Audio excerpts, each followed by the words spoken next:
1969 में साइबेरिया की एक कोयला खदान से मजदूरों का एक समूह कोयला निकालने का काम कर रहा था। 230 फीट नीचे खनन करते समय एक मजदूर की नजर एक अजीब वस्तु पर पड़ी। जैसे ही उसे खोला गया तो अंदर से एक अजीब सी खोखली आवाज सुनाई दी। कर्मचारी ने कुछ साथियों को बुलाया और वे पत्थर को कान से निकालने लगे।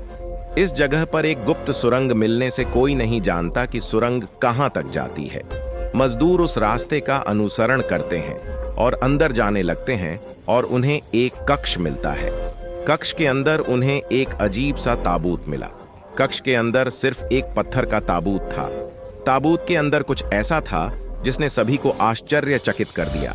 ऐसी रहस्यमयी घटना उनके साथ पहले कभी नहीं घटी थी। यह घटना इतनी गुप्त है कि सोवियत संघ और रूस ने इसे पूरी दुनिया से छुपाया। इस रहस्यमयी घटना को लेकर, इतिहास को लेकर कई सवाल उठते हैं, लेकिन उस ताबूत के अंदर वास्तव में क्या था और सोवियत संघ ने अब तक इस रहस्य का खुलासा क्यों नहीं किया, यह जानने के लिए पूरा वीडियो देखें। सितंबर 1969 में साइबेरिया सोवियत संघ का हिस्सा था। साइबेरिया के एक क्षेत्र से घटना की शुरुआत उस इलाके से हुई जहां कोयले की एक बड़ी खदान है। खदान में काम करने वाले मजदूरों ने जब पत्थर का ताबूत देखा तो हैरान रह गए। उन्होंने तुरंत घटना की सूचना खनन प्रमुख अलेक्जेंडर को दी। सिकंदर ने ताबूत को खदान से बाहर निकालने की व्यवस्था की, लेकिन यह इतना आसान नहीं था क्योंकि ताबूत काफी भारी था। कई घंटों की मशक्कत के बाद आखिरकार ताबूत को निकाला गया। अलेक्जेंडर को लगा कि यह एक बड़ी खोज हो सकती है, इसलिए उसने घटना की सूचना स्थानीय प्रशासन को दी। लेकिन ताबूत हटाने के बाद अलेक्जेंडर को लगने लगा कि ताबूत के अंदर खजाना हो सकता है। अगर सरकार ने ताबूत खोला तो अंदर का सारा खजाना खत्म हो सकता है। उसे लगा कि ताबूत के अंदर बेशकीमती हीरे, मोती, सोना और जवाहरात हो सकते हैं।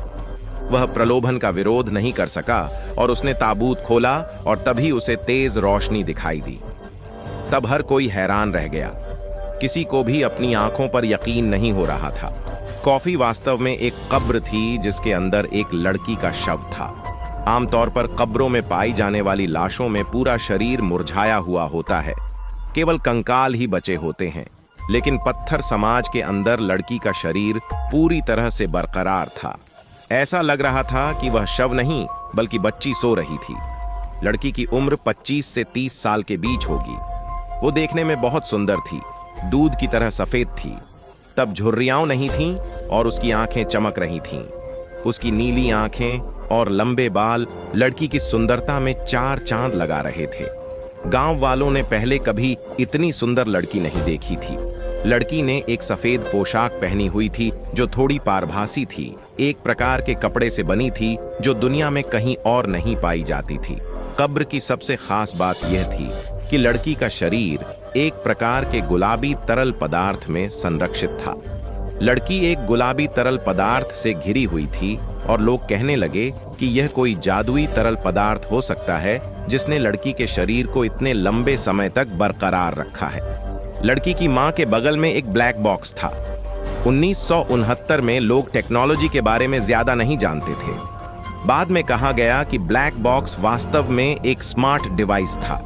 लड़की के बारे में जानने की उत्सुकता बढ़ती जा रही है। गांव वाले उस लड़की को टिश्यू प्रिंसेस कहने लगे। दरअसल तिसूर उस जिले का नाम था। आसपास के गांवों के लोग खबर मिलते ही वे घटना स्थल की ओर दौड़ पड़े। तभी एक ग्रामीण आगे आया और उसने ताबूत के अंदर गुलाबी तरल पदार्थ का परीक्षण करने की कोशिश की। उसने कुछ तरल पी लिया और बताया कि तरल में कोई स्वाद या गंध नहीं थी।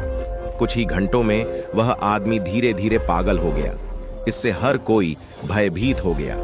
इस बीच प्रशासन के अधिकारी पुलिस, सेना और फायर ब्रिगेड के साथ मौके पर पहुंचे और पूरे इलाके को अपने कब्जे में ले लिया। अधिकारियों ने कहा कि ताबूत में वायरस या संक्रमण हो सकता है, इसलिए लोगों ने इससे दूर रहने के लिए क्षेत्र छोड़ना शुरू कर दिया। अधिकारी हेलीकॉप्टर से ताबूत को हटाना चाहते थे, इसलिए वे एक सैन्य हेलीकॉप्टर लाए, लेकिन अधिक वजन के कारण हेलीकॉप्टर ताबूत उठाने में विफल रहा। फिर यह निर्णय लिया गया कि लड़की के शरीर और तरल पदार्थ को ताबूत से अलग करके अनुसंधान केंद्र में भेजा जाएगा। लेकिन जैसे ही ताबूत से गुलाबी तरल पदार्थ निकाला जाता है, एक अजीब बात होती है, क्योंकि लड़की का शरीर अचानक काला पड़ जाता है। शरीर पूरी तरह सूख चुका था। कुछ ही मिनटों में शव विघटित हो गया और 1000 साल पुरानी मम्मी जैसा दिखने लगा। इस दृश्य को देखकर अधिकारियों को एहसास हुआ कि गुलाबी तरल में एक संरक्षक था जो शरीर को नुकसान से बचाता था। फिर लड़की के शव को शोध के लिए नोवोसिबिर्स्क शहर ले जाया गया।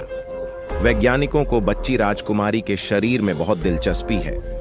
फिर शरीर का विस्तृत अध्ययन शुरू हुआ। तब से इसके बारे में कोई और जानकारी नहीं है। यदि आपको वीडियो पसंद है तो आप दिलचस्प वीडियो पाने के लिए चैनल को सब्सक्राइब कर सकते हैं, जिसे आप अपने दोस्तों के साथ साझा कर सकते हैं। अगले एपिसोड के लिए प्रतीक्षा करें। अगले एपिसोड के लिए बने रहें। स्वस्थ रहें। धन्यवाद।